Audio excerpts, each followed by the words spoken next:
कृष्णाय वासुदेवाय देवकी नंदनाय च नंदगोपकुमाराय गोविंदाय नमो नमः। जय श्री कृष्ण चैतन्य प्रभो नित्यानंद श्री अद्वैत गदाधर शिवासादि गौर भक्तवृंद। हरे कृष्णा कृष्णा कृष्णा हरे हरे, हरे राम राम राम हरे हरे। हरे कृष्णा। श्री कृष्ण बलराम मंदिर इस्कॉन वृंदावन के भाग्यशाली भक्तों, भक्ति शास्त्री के भगवद गीता यथारूप के 10वें अध्याय के पूर्णाहुति के चौथे विभाग में श्री कृष्ण की विभूतियों का वर्णन हो रहा है। हम 34वें श्लोक से आगे आज श्रवण वर्णन करेंगे। 34वां श्लोक। मृत्यो सर्वहर्षाहम उभाव्यश्च भविष्यता कीर्ति श्रीवाक्च नारिणा स्मृति मेधा धृति क्षमा। मृत्यु सर्वहर्ष चाहम। वो मृत्यु जो सब कुछ हर लेता है, कुछ नहीं छोड़ता है, वो मेरी विभूति है।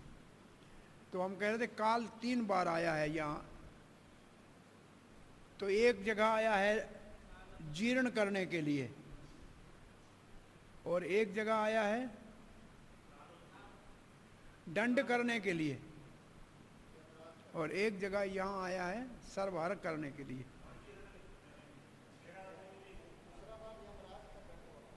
दूसरा दंड वाला ना।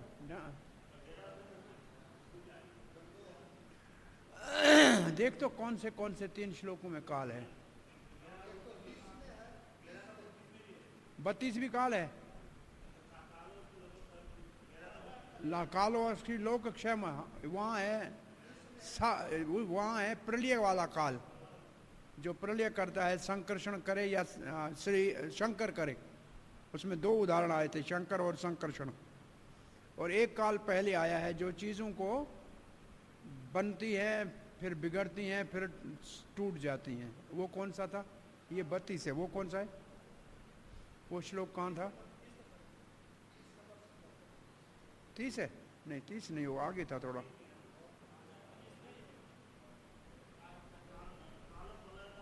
काल कलयताम अस्मि। हाँ, ये कौन सा है? 30। तो 30, 32, 34 तीनों श्लोकों में काल है। मानो ऐसे प्रश्न पूछा जाए कि भगवान की काल विभूतियां 10वें अध्याय में कहाँ हैं और क्या दर्शाती हैं? अच्छा प्रश्न है नहीं? 30, 32, 34 में काल है, सब जगह उसका 30 में 33, 33, 34। ओके, 33 में भी था काल। अग्ना करना 33 में तो नहीं है, 33 में नहीं है। हाँ,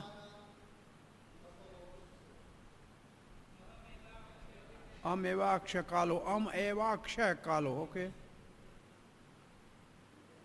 अहम एवाक्ष कालो धाता हम विश्वतम। हाँ, तो 30, 33 और 34 में काल है। तो काल का तीनों श्लोकों में अलग अलग क्या भाव है? ये श्लोक एक ये प्रश्न अलग है, उसमें नहीं है प्रश्न बैंक में, लेकिन अच्छा है। तो यहां पहला का अर्थ क्या है? विशेष रूप से क्या चीज ले जाती है काल का, यहां क्या अर्थ है? सर्वहर्ष चाम में विशेष क्या है? स्मृति। जब शरीर छूटता है तो याद नहीं आता है, कुछ दूसरे शरीर में जाते हैं, कुछ याद नहीं रहता है। तो विशेष रूप से कहते हैं स्मृति। मृत्यु के समय जो सब कुछ स्मृति हर लेता है वो काल में हूं। स्मृतिर ज्ञानम अपोहनम च, ये भगवान का जैसे है ना। तो स्मृति हर लेता है। क्या हर लेता है? स्मृति। दूसरे जन्म में याद नहीं रहता है। और उभवेश्च भविष्यताम का अर्थ क्या है? शरीर में जो परिवर्तन होते हैं उनमें मैं 6 परिवर्तनों में जन्म है। मेरी विभूति है जन्म, जिसके आने पे सब खुश होते हैं, बाकी जो कुछ होता है वो सब दुख का कारण है। और 7 है और चीजें, देखो क्या है 7? कीर्ति, श्री, वाक 3, स्मृति, मेधा, धृति, क्षमा 7। और नारी नाम का मतलब ये स्त्रीलिंग है, इसका अर्थ ये है।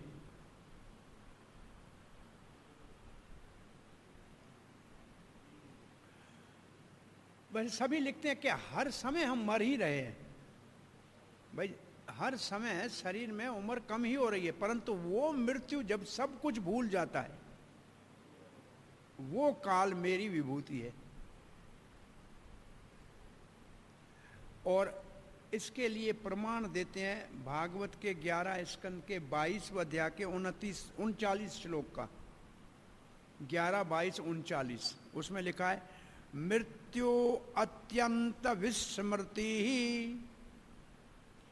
मृत्यु की परिभाषा क्या है? अत्यंत विस्मृति ही, जो सब कुछ भुला दे उसको मृत्यु कहते हैं। तो वो मृत्यु जो सब कुछ भुलाती है वो भगवान की विभूति है।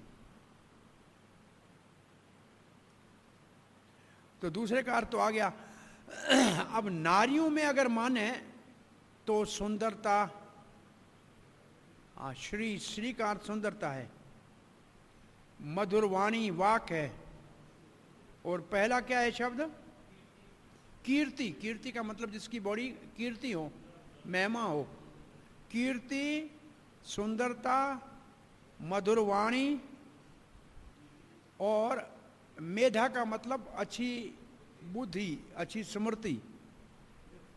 बुद्धि, स्मृति है, फिर बुद्धि है, और फिर धृति है, फिर क्षमा है। धृति का मतलब धृति दृढ़ता, ओके। और च जो है, अब क्या ये लिखते हैं चक्रवर्ती पाद लिखते हैं कि धर्म की जो 13 पत्नियां हैं ना, उन सब का ये नाम है। तो च में बाकी रहती हैं उन पत्नियों का नाम है। तो बोले धर्म की पत्नियां कौन सी है? 13। तो 13 धर्म के साथ विवाह हुआ था दक्ष की पुत्रियों का। नाम ऐसे अच्छे हैं और उनके पुत्रों के नाम भी अच्छे हैं। ये धर्म की पहचान है। श्रद्धा, अब एक पत्नी का नाम है श्रद्धा, एक का नाम है मैत्री। तो धर्म पे जो होना चाहिए वो श्रद्धावान होना चाहिए, मित्र होना चाहिए, दया, दयालु होना चाहिए, धर्म के लक्षण है असल में। शांति, ये धर्म के पत्नियों का नाम है। पुष्टि, पुष्टि मतलब जो सबको पुष्ट करे। क्रिया, क्रियाशील। उन्नति, उन्नति आगे बढ़ाए। मेधा इसमें है, इसमें एक नाम है मेधा। तितिक्षा, हिरी। और एक मुख्य पत्नी है धर्म की, उसका नाम है मूर्ति, जिसका पुत्र है नर नारायण भगवान, जो भगवान का अवतार है। ये मूर्ति और धर्म का पुत्र है। ये तो भागवत में है। महाभारत में 3 और का नाम है, कीर्ति, श्री और धृति। ये नाम भी धर्म की पत्नियों का है। महाभारत में ये नाम है, धृति, कीर्ति और श्री। परंतु वाक नाम नहीं है कहीं भी।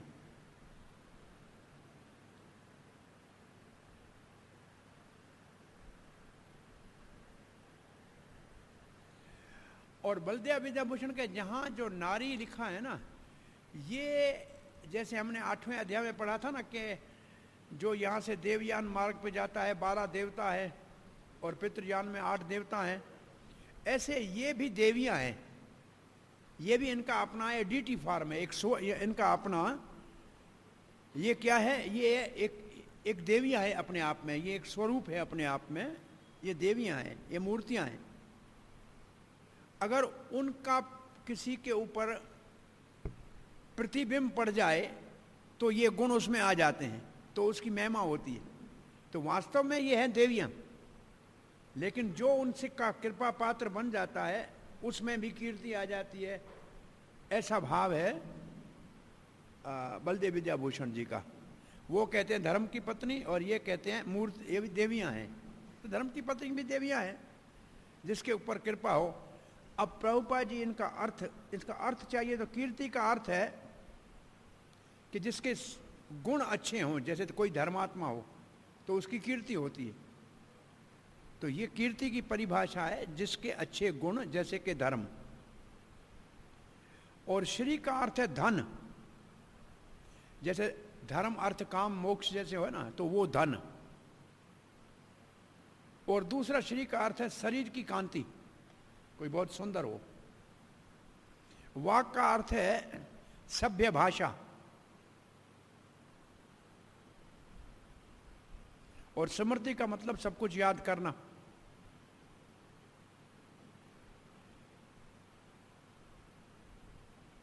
मेधा का अर्थ है किसी चीज को समझने के लिए बुद्धि, मेधा बुद्धि को कहते हैं, शास्त्रों को समझे। धृति का अर्थ है जब उत्तेजित करने की बहुत सी चीजें हो लेकिन फिर भी धैर्य में रहे। जहां वातावरण सारा ही उत्तेजित करने वाला हो वहां भी धीरज में रहे, वो धृति। और क्षमा का अर्थ तो सीधा ही है, कोई मान दे या सम्मान दे लेकिन परंतु क्षमाशील है। और श्रील प्रभुपाद जी लिखते हैं, पहले मृत्यु सर्वहर्ष चाहम की परिभाषा देते हैं प्रभुपाद जी। जैसे हम जन्म लेते हैं, हमारा मृत्यु हमारे साथ क्षण क्षण में होता रहता है, परंतु अंत समय जो जीव का मृत्यु का है वो एक ही झटके में सब कुछ समाप्त हो जाता है, उसको मृत्यु कहते हैं। वो काल भगवान श्री कृष्ण की विभूति है। तो एक शब्द इसमें जो हम पहले पढ़ के आए इसमें वो नहीं है, वो क्या है? मृत्यु की परिभाषा में एक शब्द यहां नहीं है, सुमृति। सब स्मृति जो हर ले मृत्यु की है, तो प्रभुपाद वो सब कुछ हर लेता है। अंत में क्षण क्षण में मर रहा है, परंतु अंतिम झटके से सब कुछ चला जाता है। वो मृत्यु कृष्ण की विभूति है जिसमें स्मृति भी चली जाती है। आप लिख दीजिए, क्योंकि दोनों आचार्यों ने स्मृति लिखा है। तो जीव छह परिवर्तन से जाता है, जन्म लेता है, बड़ा होता है, अपने जैसे और पैदा करता है, फिर टूटता फूटता है, फिर मरता है। तो इनमें जो भगवान गर्भ से जन्म लेने का जो बच्चे का प्रक्रिया है, वो भगवान श्री कृष्ण की विभूति है।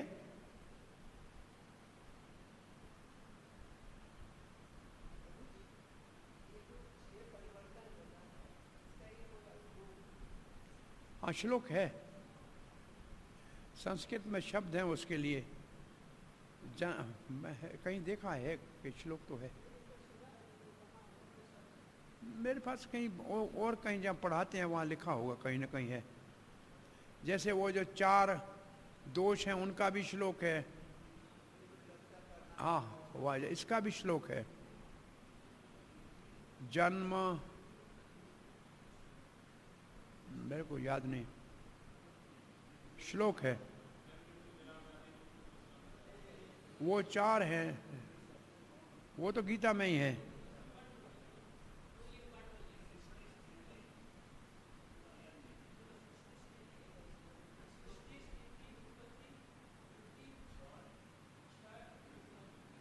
ऐसे कोई नाम है, लेकिन वो श्लोक के पीछे भी कुछ होगा, जीवानाम भूता, ऐसे ऐसे कुछ होगा पीछे कहीं है, कल ढूंढ के लेना, निकाल लेंगे। और एक लाइन प्रभुपाद ने और लिखी है, वो क्या लिखा है? माँ के जन्म बच्चा गर्भ से लेता है, वो भगवान कहते हैं मेरी विभूति है। फिर क्या लिखा है? इसका मतलब जब उत्पत्ति होगी तो बाकी भविष्य के कार्य होंगे, तो जो चीज़ भविष्य के कार्य के काम आती है वो भगवान की विभूति है, उत्पत्ति और भविष्य का कार्य। और अब 7 जो चीज़ें हैं, कीर्ति, हाँ, फिर श्री है, फिर धृति है, फिर वाक है, स्मृति है, मेधा है और धृति, क्षमा। इसको प्रभुपाद जी क्या लिखते हैं? इसको क्या कहते हैं? स्त्रीवाचक है, स्त्रीलिंग है। अगर कोई व्यक्ति ऐसे गुणों को धारण करता है तो उसकी महिमा होती है। प्रभुपाद जी ने जो लिखा है ना, ये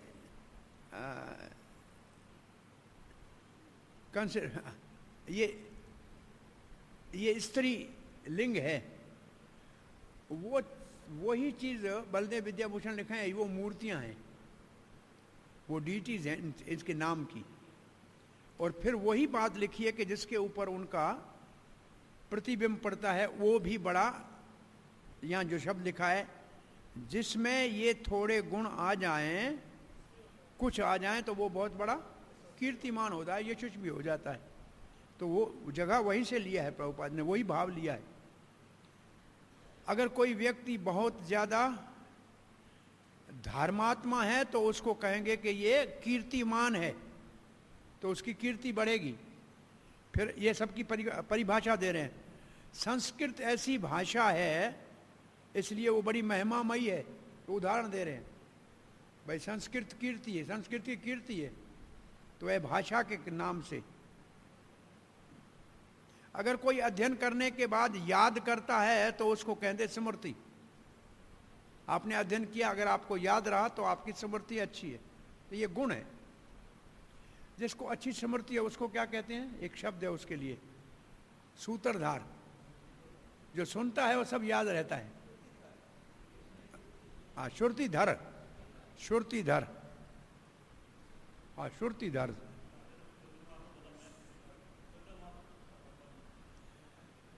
एक बार सुनने के बाद दोबारा सुनने की जरूरत नहीं थी, सब उसको याद हो जाता था। ऐसे बहुत उदाहरण है हमारे।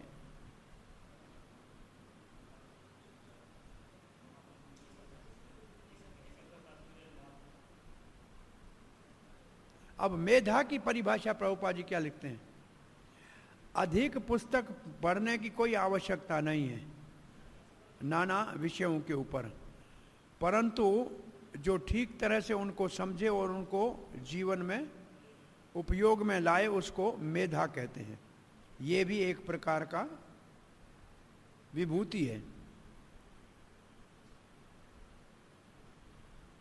और धृति किसको कहते हैं? विचलित करने वाली परिस्थितियों में भी अपने आप को दृढ़ता से बनाए रखे।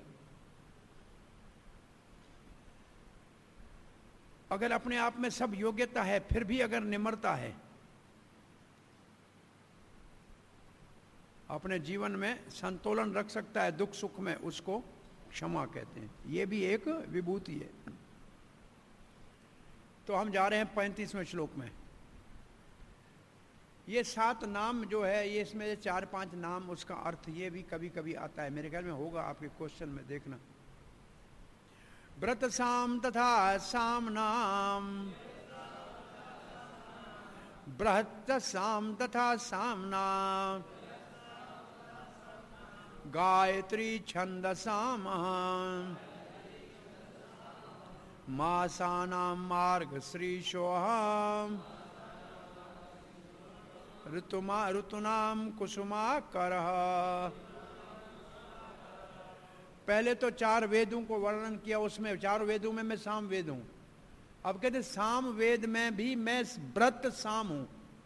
जो व्रत साम बहुत मधुर गाया जाता है, और प्रभुपाद लिखते हैं आधी रात को गाया जाता है, वो मेरी विभूति है। ये कुछ विशेष श्लोक है साम वेद के, उसको व्रत साम कहते हैं। तो वो साम में व्रत साम मेरी विभूति है। और छंद जो है, छंद संस्कृत की कविता छंदों में होती है। उन छंदों में मेरी विभूति गायत्री है। और इसको आचार्यों ने और प्रभुपाद ने कहीं गायत्री मंत्र को ही लिया है। गायत्री छंद में तो बहुत मंत्र है, परंतु गायत्री स्वयं को लिया है। जो गायत्री मंत्र है उसको लिया है। महीनों में मैं मार्गशीर्ष का महीना हूं, दिसंबर जनवरी। हाँ, क्यों? उस समय अन्न का उत्पादन होता है, घर घर में खुशी होती है, और बहुत बड़े और उत्सव भी होते हैं। धान का ऋतु नाम कुसुमाकर। ऋतु में मैं बसंत ऋतु हूं, जिसमें बहुत बड़े अच्छे उत्सव कृष्ण लीला के होते हैं। बसंत रास लीला होती है, और इसी ऋतु में रामचंद्र का जन्म भी इसी में होता है, बसंत में। तो 6 ऋतुआं हैं, उसमें से बसंत ऋतु में हम पहले कभी चर्चा की थी ना। हर ऋतु 2 महीने की होती है, 12 महीने में 6 ऋतुएं होती। तो उसमें के बसंत ऋतु भगवान की विभूति है। साम क्या है?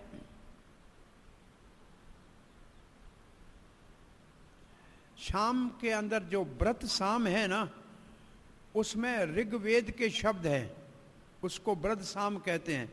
जैसे एक श्लोक का टुकड़ा दिया है ऋग्वेद का, त्वाम यदि हवामहे, ऐसे श्लोक जो बात गाते हैं ना ब्राह्मण, देखा है? वो इस विशेष गाने में रस आता है। वो श्लोक उदाहरण दिया है कि व्रत साम, उसमें ये मंत्र पहला शुरू होता है, त्वाम यदि हवामहे। ये ऋग्वेद के मंत्र हैं, लेकिन साम वेद में गाए जाते हैं।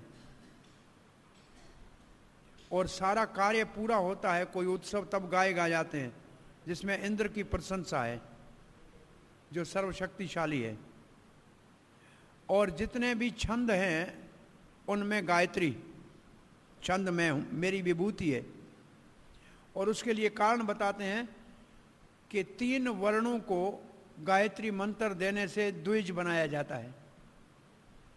वैश्य, क्षत्रिय और ब्राह्मण को गायत्री मंत्र देके द्विज बनाया जाता है, ऐसे लिखा है, इसलिए मेरी विभूति है।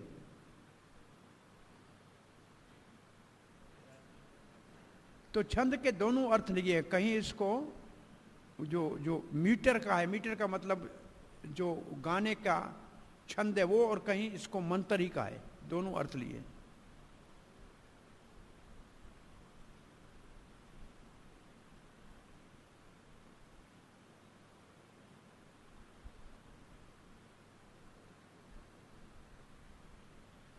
वेदों में मैं सामवेद हूं, ये तो हमने बात किया।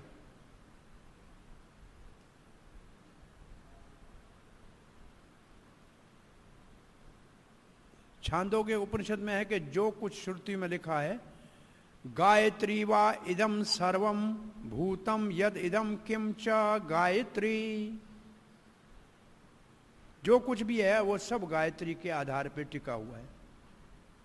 मार्गशीर्ष का महीना क्योंकि अन्न आता है इसलिए, धान आता है इसलिए।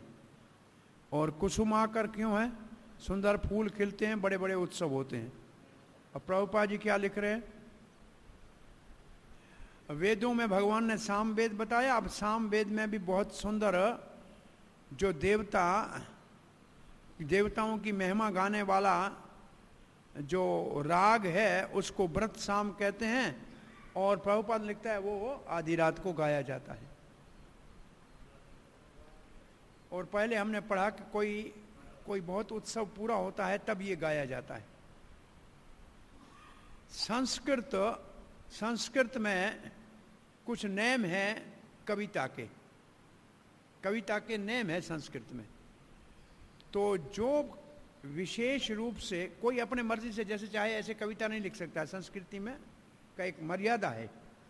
तो ऐसे जो संस्कृत की कविता के नेम है उसमें गायत्री जो मंत्र है वो मेरी विभूति है, जिसको प्रमाणिक अधिकारी ब्राह्मण जपते हैं। भागवत में प्रभुपाद जी कहते हैं गायत्री मंत्र का उल्लेख है, और भगवत साक्षात्कार के लिए बहुत आवश्यक है, ये भगवान श्री कृष्ण की विभूति है। तो भागवत में कहाँ है? पहले श्लोक में धीमहि, धीमहि पहले श्लोक का आखिरी शब्द है। सत्यम परम धीमहि, तो उसको गायत्री कहा गया है। आगे प्रभुपाद लिखते हैं मंत्रों का उद्देश्य होता है आध्यात्मिक जीवन में उन्नति करना। जब अच्छी तरह से उसको जपते हैं तो फिर दिव्य भगवान की दिव्य स्थिति को प्राप्त करते हैं। जैसे भगवान दिव्य स्थिति में उस स्थिति को प्राप्त करते हैं मंत्र जपने से।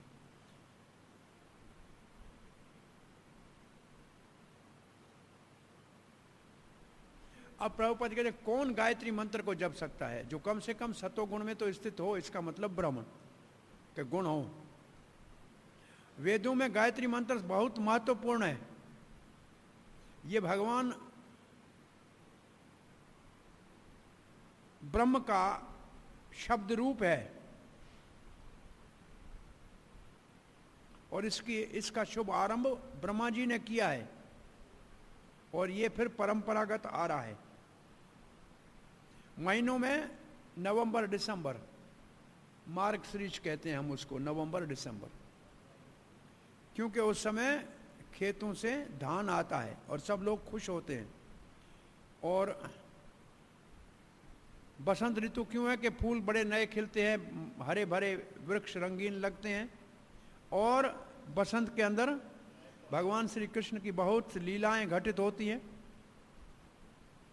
तो ये भगवान श्री कृष्ण की विभूति है। 36 द्योत्यम छल्यतामस्मे तेजस तेजस्विनामहम् जयो अस्मि व्यवसायो अस्मि सत्वं सत्वताम अहम्। द्यूतम छल्यताम अस्मि, जो एक दूसरे को छलने के लिए कार्य हैं उसमें मेरी विभूति द्यूत है। द्यूत क्रीड़ा, जुआ। और जो विजयी बनते हैं उसमें विजय मेरी विभूति है।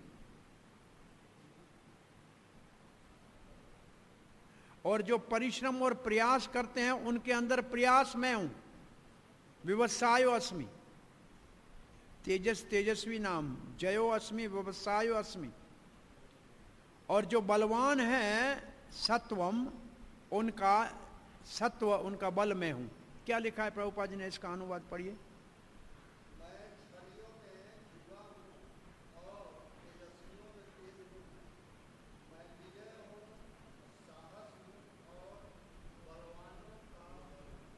विजय हूं, साहस हूं, बलवानों का बल हूं। तो बलवानों का बल सत्वम सत्वताम का अर्थ है।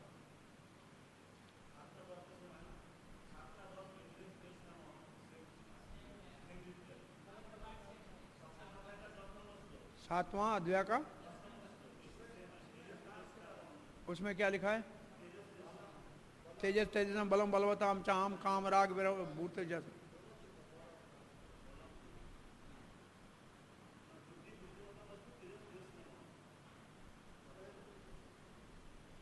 तो छल करने वालों में द्यूत कीड़ा, जिसमें पांसा फेंका जाता है, वो मेरी विभूति है। तो भगवान की ये विभूति कहाँ काम किया? पांडवों के यहाँ बहुत बड़ा जुआ हुआ। एक बार श्री कृष्ण से किसी ने पूछा, उद्धव ने पूछा कि आपके इतने पांडव शरणागत थे, उसको जुआ में हारने क्यों दिया? तो भगवान ने कहा, देखो दुर्योधन को जुआ खेलना तो आता नहीं था, उसने अपने मामे को पांसा फेंकने के रख दिया। तो हमारे भी भैया युधिष्ठिर को जुआ खेलने नहीं आता था, मुझे बुला लेता, मैं उसकी तरफ से पांसा फेंकता तो क्या शकुनी जीतता क्या? हा? तो जैसे उसने किया वैसे क्यों नहीं किया इसने? भाई दुर्योधन की जुआ के लिए पांसा कौन फेंक रहा था? शकुनी। तो युधिष्ठिर को मुझे बुला लिया होना होता तो उसकी कभी हार होती नहीं। बोला ये तो बात समझ में आती है। फिर वो द्रौपदी के साथ ऐसा हुआ तब आप चुप क्यों रहे? बोला वो ये चाहते थे कि कृष्ण को पता ही नहीं लगे हम जो कह रहे हैं। अब मैं खड़ा हूं, कहता हूं इनकी सहायता करूं, लेकिन वो कहते न सुने तो अच्छा है। परंतु जब द्रौपदी ने बुलाया तब मेरे को जाना पड़ा। तो भगवान को हम कभी चाहते हैं कि हमें न देखे, हम जब ऐसा काम करते हैं ना तो सोचते हैं भगवान नहीं देखे, भगवान मैं क्या करूं, मैं तो वहीं दरवाजे पे खड़ा था लेकिन वो मेरे को बुलाया नहीं, मैं क्या कर सकता हूं। तो जुआ सर्वभर, और जुआ में एक कहावत है, हारने वाले का आधा मुंह काला, जीतने वाले का पूरा मुंह काला। ये पुरानी कहावत है। हारेगा तो आधा मुंह काला, इस कम से कम चला जाएगा, जीतेगा तो और जुआ करेगा पूरा मुंह काला। ये कहावत है जुआ के लिए। हाँ, और एक और कहावत है भक्तों की, जीते जाए जमलोक, हारे जाए हरि के धाम। जो हारेगा हरि के धाम जाएगा और जीतेगा जमलोक जाएगा। नहीं, जब हारेगा तो कहां जाएगा? हरि के धाम जाएगा, भगवान का शरण लेगा। जिसने हराया तो जाएगा हरि के पास, और जो जीतेगा जाएगा जमलोक। तो इसलिए ये बड़ी अजीब है जुआ।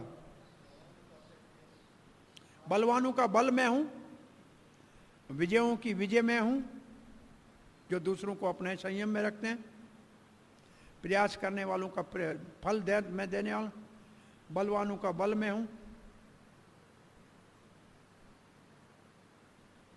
प्रभुपाद जी लिखते हैं, दुनिया में धोखा देने वाले बहुत हैं, उन सब धोखेबाजों में जुआ सबसे बड़ा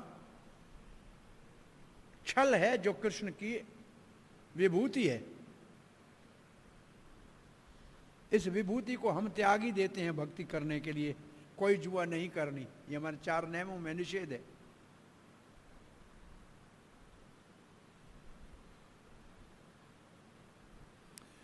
अब प्रभुपाद जी कहते हैं, क्या लिखते हैं, ऐसे ही भगवान श्री कृष्ण बहुत छलिया हो सकते हैं।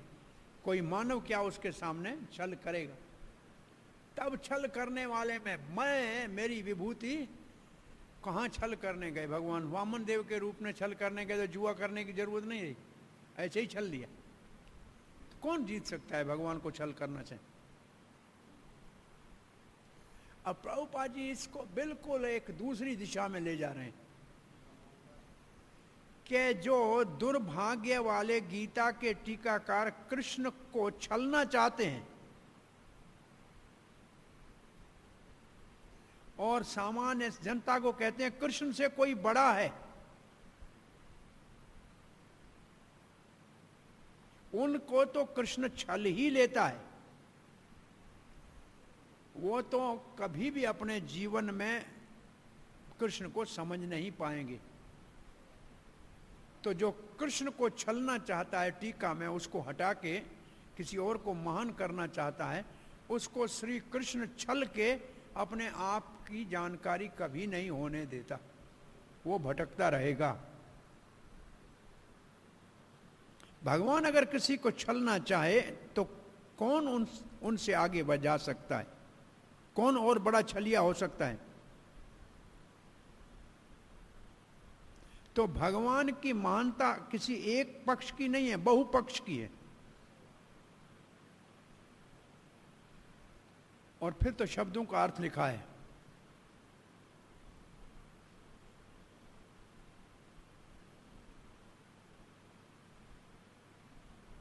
अब भगवान जब इस धरती के ऊपर थे तो कोई उनसे ऊपर जा नहीं सका बल में। बाल अवस्था में भी गोवर्धन को धारण कर लिया, और जब धोखा देने के लिए आते हैं कोई उनका उनके धोखे के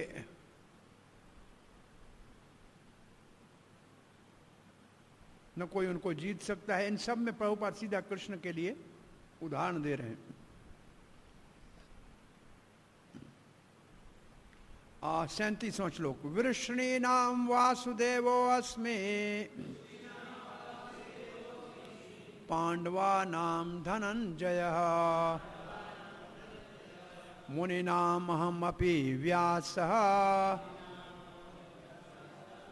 कविनाम उशना कवि।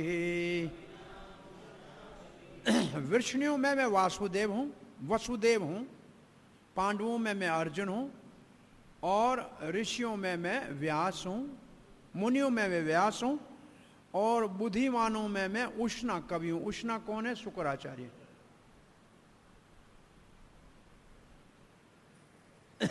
चक्रवर्ती बात कहते हैं, वृष्णियों में मैं वसुदेव, मतलब मेरा पिता जो वसुदेव है वो मेरी विभूति है। ये है चक्रवर्ती पाद का अर्थ। बलदेव विद्याभूषण कहते हैं वासुदेव का अर्थ है बलराम। जो वसुदेव का बेटा है वो बलराम तो है, बलराम तो है ही।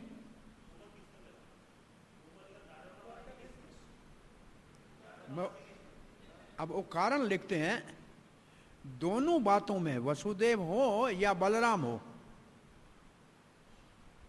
लेकिन कृष्ण अपने आप को विभूति तो नहीं कहेंगे। वो कहें ये मेरी विभूतियां हैं, तो अपने आप को क्यों कहेंगे मैं विभूति हूं? अपनी विभूतियां बता रहे हैं ना।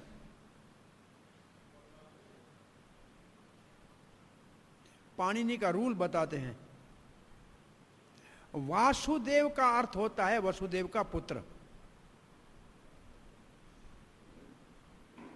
और कहीं वसुदेव अर्थ निकलता है।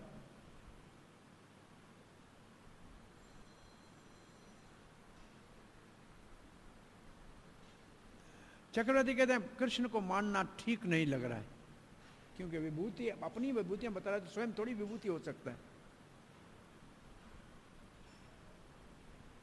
अब तो बालदेव विद्याभूषण तो सीधा कहते हैं संकर्षण बलराम वसुदेव का अर्थ है। वसुदेव के पुत्रों में मैं बलराम संकर्षण हूं। ये कृष्ण नहीं हो सकता है, क्योंकि अपने स्वरूप को विभूति कैसे कहेगा? कृष्ण तो उनका अपना स्वरूप है आदि, तो उसको विभूति कैसे कहेंगे? तो कहें, परंतु देखो अपने आप को विभूति नहीं कहेंगे। वामन को विभूति कहा है, कपिल को विभूति कहा है, 3 अवतारों को विभूति कहा है, गुण अवतारों को, ब्रह्मा विष्णु महेश को विभूति कहा है, क्योंकि वो सब कृष्ण का ही विस्तार है। स्वयं भगवान अपने आप को विभूति कैसे कहेंगे?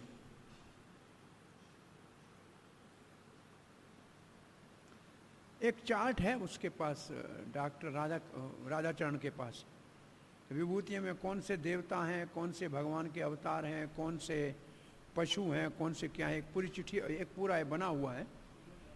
वो लेके व्हाट्सएप में उसको डाल दो सबके लिए, जानकारी के लिए।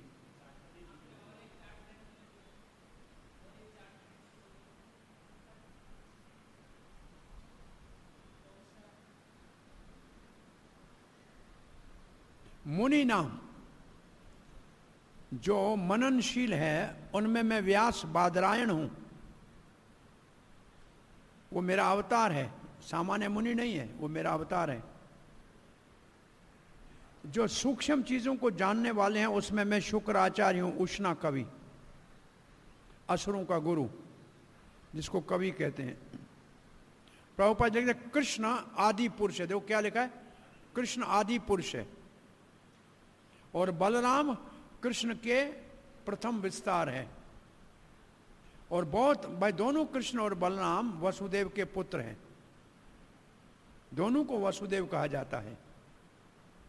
दूसरी दृष्टिकोण से देखा जाए, कृष्ण कभी वृंदावन नहीं छोड़ते, तो कृष्ण के जो अन्य रूप हैं वो भी उसकी विस्तार हैं। तो वासुदेव कृष्ण जो है, वासुदेव जो है कृष्ण का प्रथम विस्तार है, इसलिए वो कृष्ण से अलग नहीं। तो देखो प्रभुपाद कृष्ण नहीं कह रहा है, ये वसुदेव का जो चतुर्व्यूह है वो वसुदेव का नाम लिख रहे हैं, जो प्रथम विस्तार है बलराम है असल में। तो प्रभुपाद जी बिल्कुल कृष्ण नहीं कह रहे हैं। देखो, तो वासुदेव को आपको लिखना है तो दो लिखेंगे तो दोनों ठीक है। बलराम संकर्षण प्रॉपर है कि बेटा भी है, वो सबसे वो सही वो है।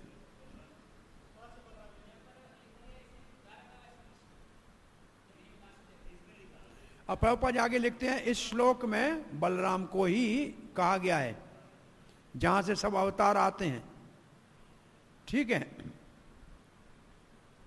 इसलिए वो वासुदेव का क्या है, सोर्स है। क्या लिखा है, उद्गम है।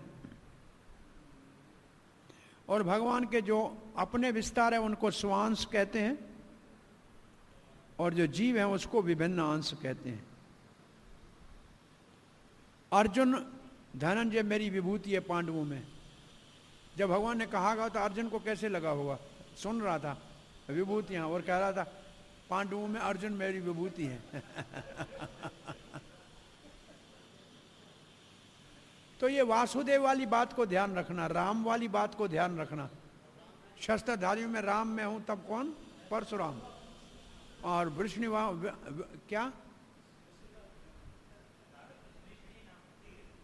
विष्णु नाम वासुदेव अस्मि बलराम।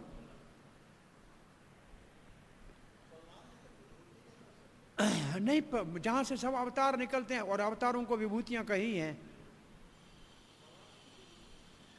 असल में तो वो भी सही है कि वासुदेव जिसने भगवान को प्रकट किया वो भगवान की विभूति है, वसुदेव को भी कह सकते हैं। लेकिन प्रभुपाद जी उदारता से कह रहे हैं बलराम, क्यों कृष्ण तो ब्रज से बाहर जाते नहीं है। मथुरा और द्वारका जो कृष्ण गए वो है वसुदेव कृष्ण, वो विभूति है।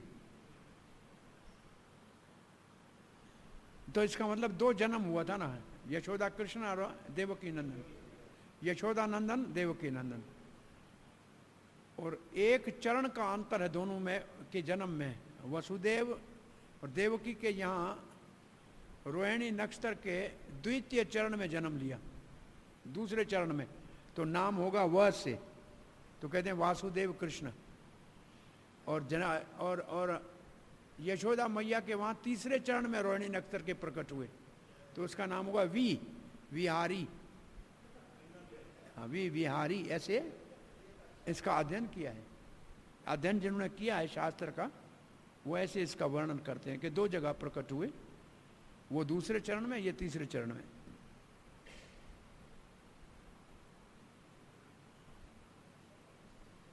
सो कली काल के लिए वेदों के ज्ञान को जिन्होंने सरल करके दिया वो भगवान का अवतार व्यास मुनियों में भगवान की विभूति है। कवि किसको कहते हैं, सूक्ष्म तत्वों को जानने में समर्थ हो।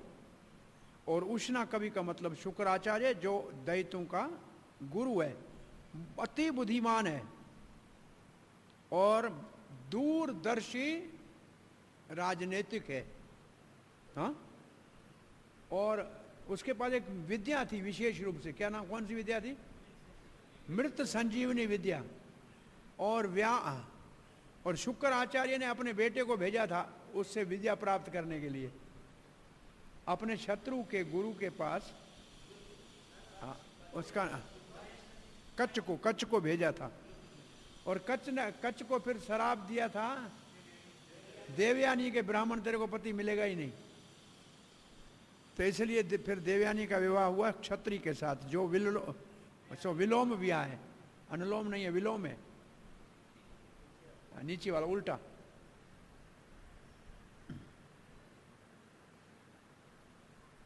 शुक्राचार्य भगवान श्री कृष्ण का एक और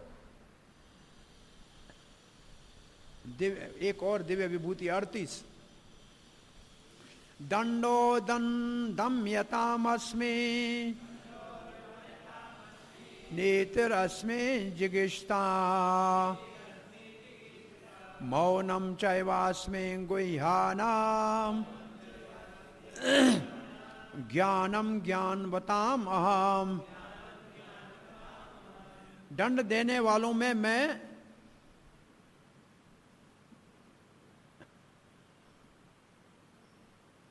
जो दंड देने वालों में है उनमें मैं, क्या लिखा है?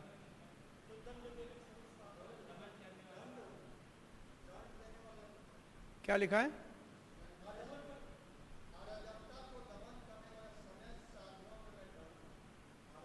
अराजकता को संयम में रखने वाला दंड मैं हूं।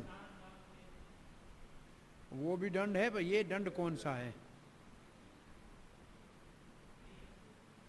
जो दंडित करते हैं उसमें दंड में हूं, शाम दाम दंड भेद वाला दंड में हूं। दमन करने वालों में दंड में हूं। नीतिरस्तमी जिगिस्ताऊं, जो विजय प्राप्त करना चाहते हैं उसकी जो नीति है वो मेरी विभूति है। और जो गोपनीय चीजें हैं उनमें मैं मौन हूं, और ज्ञानवानों का ज्ञान में हूं।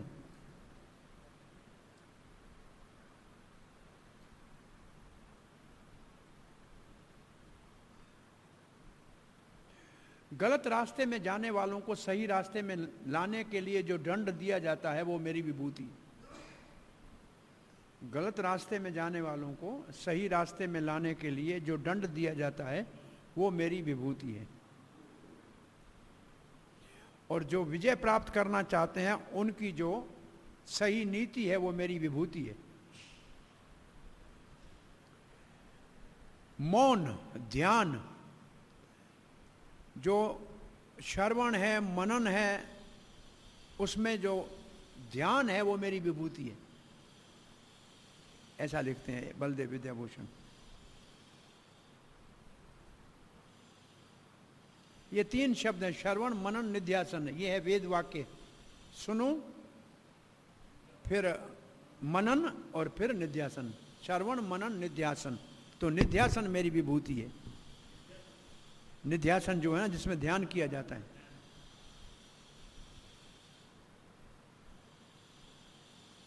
और ज्ञान की परिभाषा क्या लिखी है?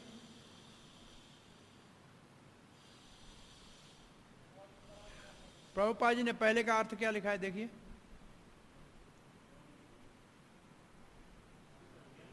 दुष्टों को दमन करने वाला दंड मेरी विभूति है। जो दुष्टों को दंडित करता है वो मेरी विभूति है। तो कौन करता है दुष्टों को? जैसे राजा है, उसका कार्य है, तो राजा भगवान की पहले ही विभूति हो गया है, तो वो ही तो दंडित करता है। या यमराज पहले विभूति हो चुका है, वो भी तो दुष्टों को दंड देते हैं। 2 पहले आए हैं ऐसे, यमराज भी आया है और राजा भी आया है। नराणाम नराधीपाम आया है, और 2 वहां, ये तीसरा है।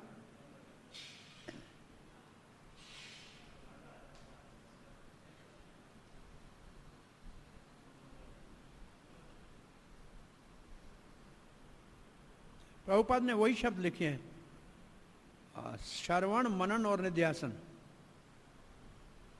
क्योंकि जो मौन है वो जल्दी हमको आगे बढ़ाता है। जो जड़ और चेतन में विवेक कर सकता है वो ज्ञानवान है। जो भगवान की परा और अपरा शक्ति में विवेक कर सकता है वो ज्ञान मेरी विभूति है। तो क्या समझा अभी तक हमने? कोई खास बात नहीं थी। दंडो दम्यतामस्मि, नीतिरस्मि जिगिस्ताम, मौनम चास्मि गुह्यानम। ये मौन थोड़ा सा हमारे सिद्धांत के विपरीत है। हमारे लिए श्रवण मुख्य है, वो कहता नहीं, ध्यान मनन से भी निध्यासन उत्तम है, वो मेरी विभूति है।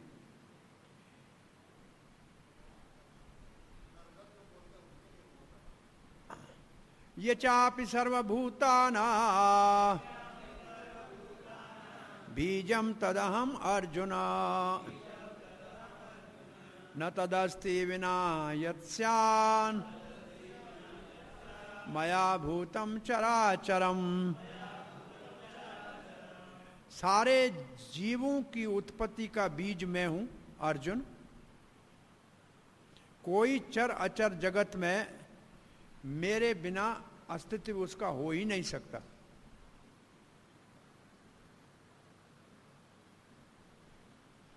तो हमारे अस्तित्व का बीज भगवान है।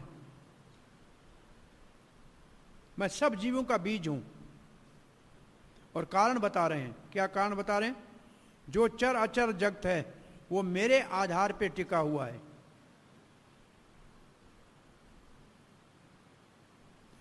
इसलिए वो झूठे नहीं है, वो सच है। मेरे बिना जो सर्वशक्तिमान हो वो नहीं टिक सकते। प्रभुपाद जी लिखते हैं, ये फिर वापस वही कैसे आ गया? इसका तात्पर्य है, हाँ क्या है?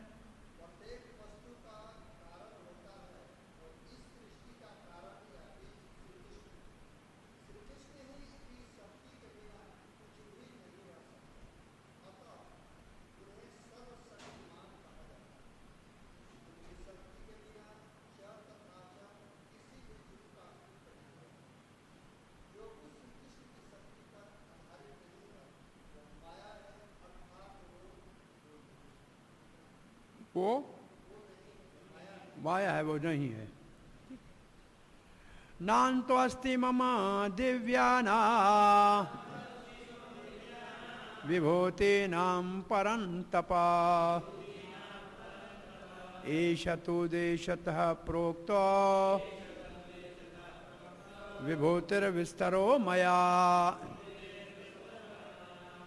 मेरी अद्भुत विभूतियों का कोई अंत नहीं है। ये दिव्या नाम विभूति नाम, मेरी ये सारी दिव्य विभूतियां हैं, अद्भुत विभूतियां हैं, इसका कोई अंत नहीं है। हे परंतप, मैंने आपको संक्षेप में बताया। एष तु उदेशित प्रोक्ता, थोड़ा सा बताया है। विभूति विस्तरो माय, विभूतियों का विस्तार बहुत अधिक है, मैंने थोड़ा सा ही आपको बताया। अब भगवान इस विषय को पूरा कर रहे हैं। मेरी विभूतियों का कोई अंत नहीं है। मैंने आपको उद्देशित का मतलब थोड़े से संक्षेप में समझाया है, परंतु मेरी विभूतियां अनंत हैं। श्रील प्रभुपाद लिखते हैं, जैसे वेदों में लिखा है भगवान की विभूतियां और शक्तियां, उनको समझने के बहुत से विधियां हैं, उनका कोई अंत नहीं है। इसलिए सबका वर्णन नहीं किया जा सकता। कुछ का उदाहरण केवल अर्जुन को, क्योंकि जिज्ञासु था, संतुष्ट करने के लिए भगवान ने बताया। यद यद विभूति मत सत्वम श्रीमद ऊर्जितम एव वा तम तत्तद एवा गच्छत्वम मम तेजो अंश संभवम। जो भी वस्तु, चीज, पुरुष आपको पहले देखा हो, अब देख रहे हो या भविष्य में देखोगे, उसके अंदर कोई भी महानता या विशेषता या बल दिखाई दे, यद यद विभूतिमत सत्वम श्रीमद ऊर्जितम एव वा, पहले था, अब है या भविष्य में कहीं आपको तीन चीजें दिखाई दें, कौन सी चीजें दिखाई दें? ऊर्जिता है, ऊर्जा है, उसमें अस्तित्व है, वो विभूति है दिखे, तद तदेवा गच्छत्वम, एक अंश से निश्चितो जगत, वो मेरे एक अंश से उत्पन्न हुई है, ये आप जान लेना। कहीं भी कभी भी आपको कोई विभूति नजर आए तो समझना मेरा अंश है, मेरे अंश से ही ये आपको आश्चर्य में डाल रही है। तो इस श्लोक में भगवान ने जिनका वर्णन नहीं किया था उनको एक शब्द में कह के पूरा किया। सत्वम, जो कुछ भी अस्तित्व है संसार में, जिसमें विभूति मत है, जिसमें शक्ति है, श्रीमत है, जिसकी सुंदरता है, ऊर्जितम है, जिसमें बल है, ये सारे ही मेरे के अंश से उत्पन्न हुए। संभवम, एक मेरी शक्ति से, मम तेज अंश, इसलिए वो मुझसे अभिन्न है, क्योंकि मेरे बस में है और मैं उनमें प्रविष्ट हूं। ये मेरी विभूतियां क्यों हैं? दो कारण दिए हैं। क्या दो कारण क्या है? क्योंकि मेरे बस में है और मैं इसमें प्रविष्ट हूं।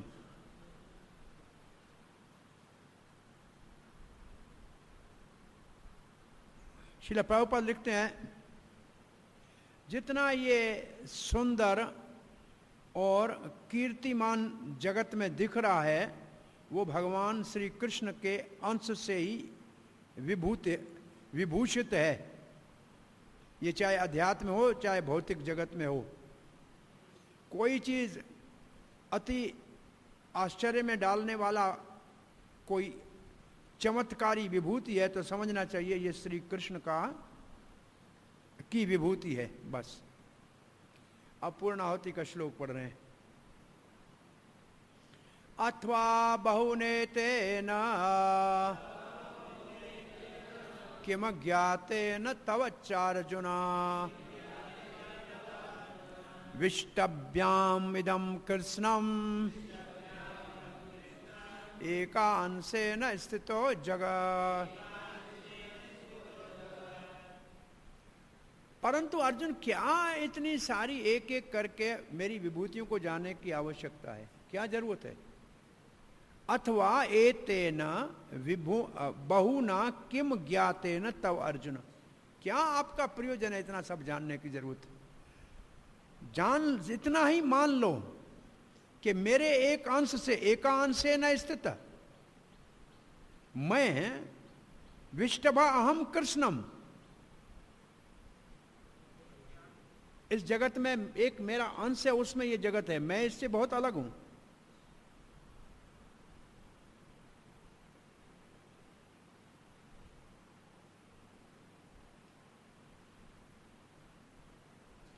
मैं सारे जगतों में स्थित हूं जहां ब्रह्मा शिवा आदि काम करते हैं और सारे जीव हैं। सृष्टि आदि मेरी शक्ति से होती है, तो सब कुछ मेरे ऊपर आधारित है। प्रभुपाद जी लिखते हैं,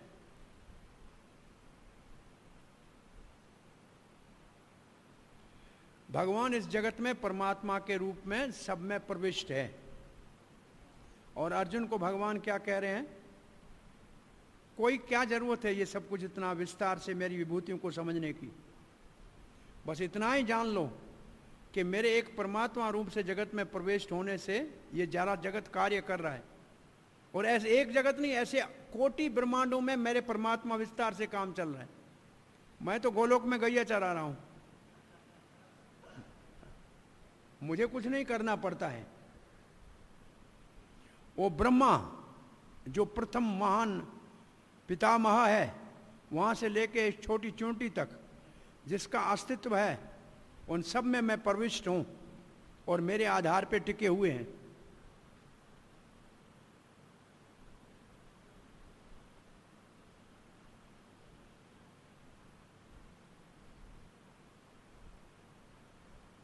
अब प्रभुपाद जी कुछ प्रचार के लिए लिख रहे हैं। क्या लिख रहे हैं देखो। कुछ लोगों का उद्देश्य है क्या, और लोगों को प्रचार करते हैं कि किसी भी देवता की पूजा करो, भगवान से भिन्न नहीं है, वही हमारा लक्ष्य है। परंतु देवताओं की पूजा भगवत गीता में अच्छी तरह से मना की गई है। उसको क्या किया गया है? डिस्करेज क्या लिखा है? निरुत्साह किया गया है। क्योंकि ब्रह्मा और शंकर तक भगवान की एक एक विभूति ही है। भगवान उन सबका आद हैं, उनसे कोई बड़ा नहीं है। अब ये शब्द आया है, इसका अर्थ याद करना। असम ऊर्ध्व, असमो ऊर्ध्व। ये समो ऊर्ध्व का मतलब है जिससे ऊपर कोई नहीं है। वैसे असमो ऊर्ध्व कहते हैं माथे को। वैसे हमारे शरीर का माथा सबसे ऊपर है, जो मुकुट होता है ना उसको कहते हैं असमम ऊर्ध्व।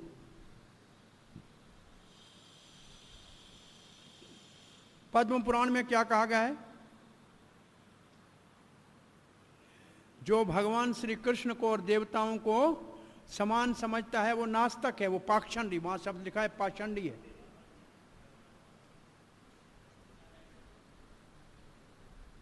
तो भगवान श्री कृष्ण की कोई अच्छी तरह से विभूतियों का अध्ययन करेगा तो निश्चित रूप से निस्संदेह ही भगवान श्री कृष्ण के ऊपर अपने मन को केंद्रित करके उसी की भक्ति करेगा बिना किसी पथभ्रष्ट हुए।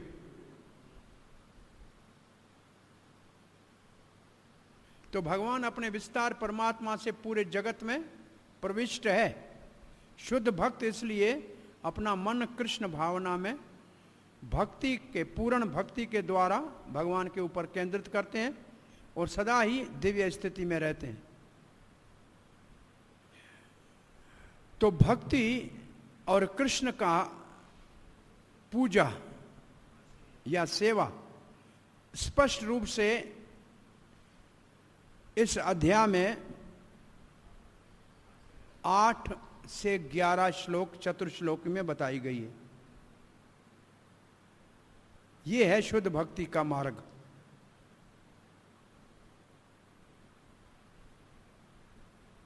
भगवान का कैसे सानिध्य प्राप्त करेंगे शुद्ध भक्ति से, उसका वर्णन किया है।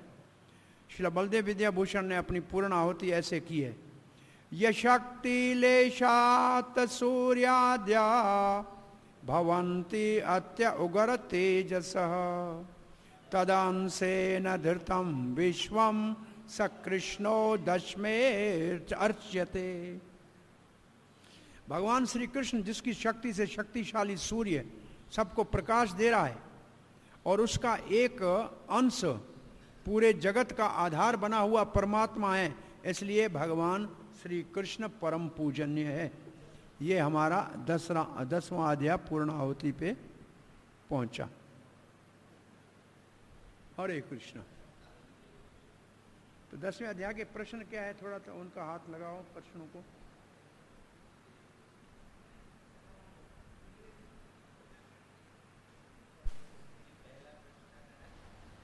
देवतागण एवं ऋषिगण कृष्ण को पूर्ण रूप से क्यों नहीं जान पाते? क्यों भाई बताइए। देवतागण और ऋषिगण भगवान श्री कृष्ण को पूर्ण रूप से क्यों नहीं जान सकते, बताइए।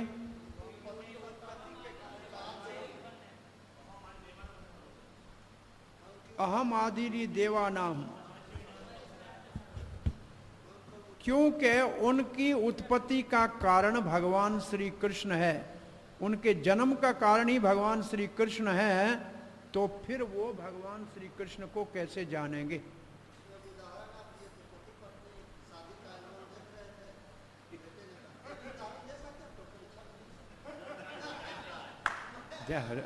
टाइम हो तो दे देना, कोई गलत नहीं है। क्योंकि मैं उनके जन्म का ही आधार मैं हूं, तो वो मेरे को कैसे जाने, मैं आदि हूं। अच्छा जी, और कुछ लिखना पड़ेगा इसमें? हाँ जी। दूसरा प्रश्न है, इस जगत के शुभ और अशुभ कार्यों के प्रति श्रील प्रभुपाद के दृष्टिकोण की व्याख्या कीजिए।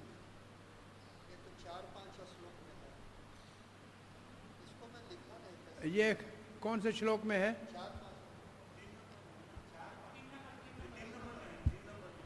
3 नंबर 10वें का है। श्लोक कौन सा है? जो माम जानाति पुरुषोत्तम सर्वविधि भजते माम सब भावन में नहीं।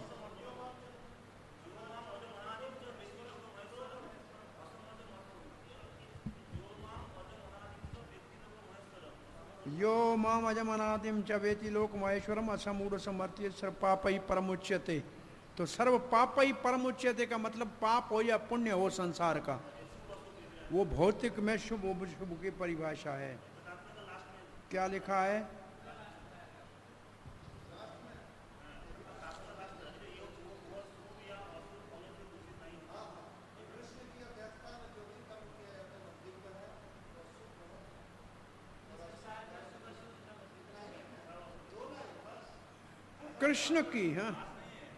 कृष्ण की अध्यक्षता में जो भी कर्म किए जाते हैं वो दिव्य है, और भौतिक कर्मों को शुभ और अशुभ कहते हैं। वो शुभ या अशुभ फलों से दूषित नहीं होते। इस जगत में शुभ या अशुभ वस्तुओं का बोध बहुत कुछ मनोधर्म है, ये शब्द लिखना पड़ेगा। ये मन का धर्म है, मनोधर्म है, क्योंकि इस भौतिक जगत में कुछ भी शुभ नहीं है।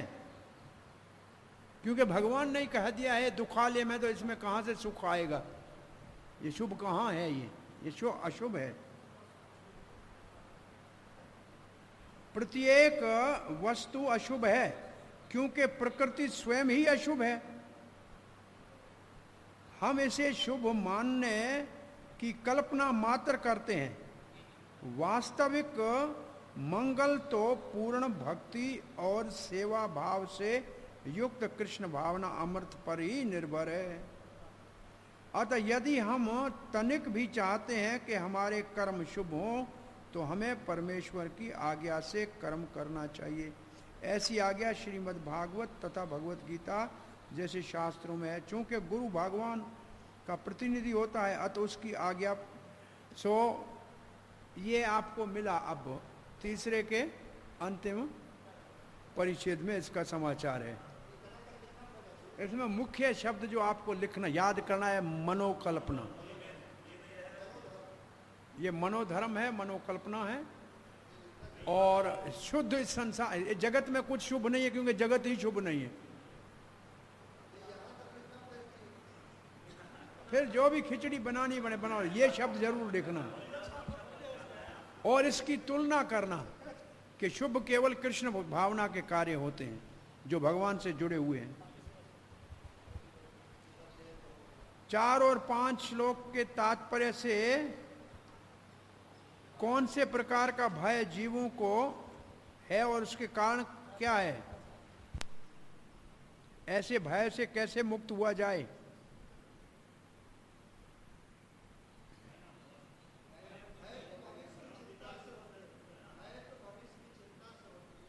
एक तो भय भविष्य की चिंता है। यहां भय द्वैता अभिनिवेश होगा। द्वैता अभिनिवेश स्याद ईश विपरवयो, वो होगा। श्लोक है लिखा, देखो है ना।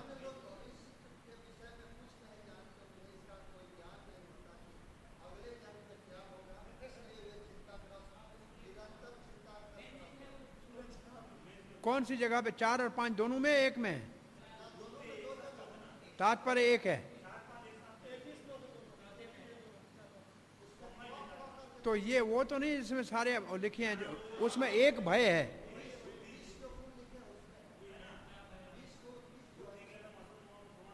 समासत्यम दम सुखम असुखम भावो भावो भाव भाव, ठीक है। तो भय तो सीधा उसमें लिखा पड़ा है हेडिंग से, ठीक है।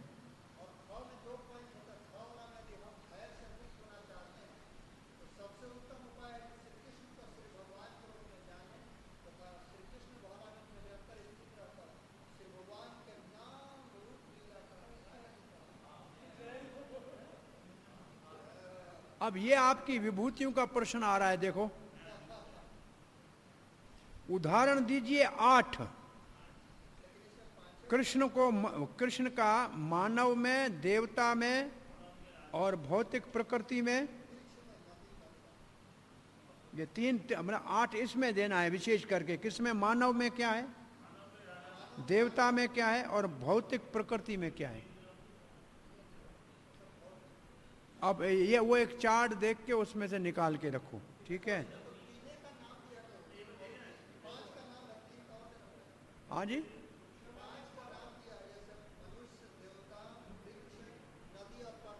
अच्छा आगे और भी है। नहीं, यहाँ तो लिखा है give 8 examples of who Krishna is among man, demigod, material paraphernalia etcetera.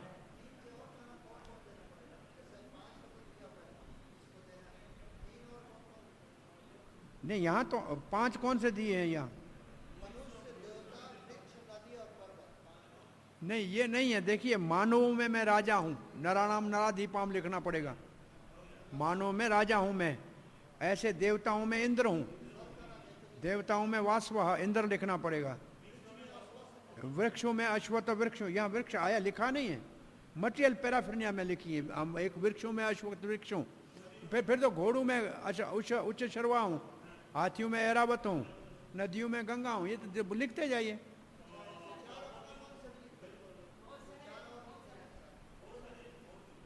आठ ही लिखना, 9 लिखोगे तो 1 मार्क, आधी मार्क कम हो जाएगी।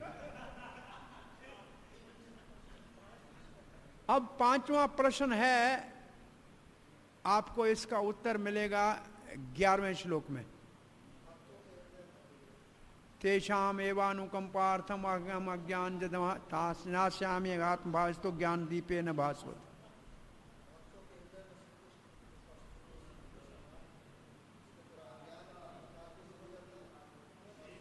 अब छठे का जो उत्तर आपको मिलेगा वो मिलेगा 10वें में। ये 10वें में है ना, कि ददामी बुद्धि योगम के भाव के ऊपर लेगा। लोग कहते हैं भक्तों को कुछ जानकारी नहीं है, भगवान कहते मैं दूंगा। ये 11वें में और 10वें 11वें दोनों में, ये 10वें में को भी देखना, 11वें में। 11 में तो है ही, 10वें में भी देखना।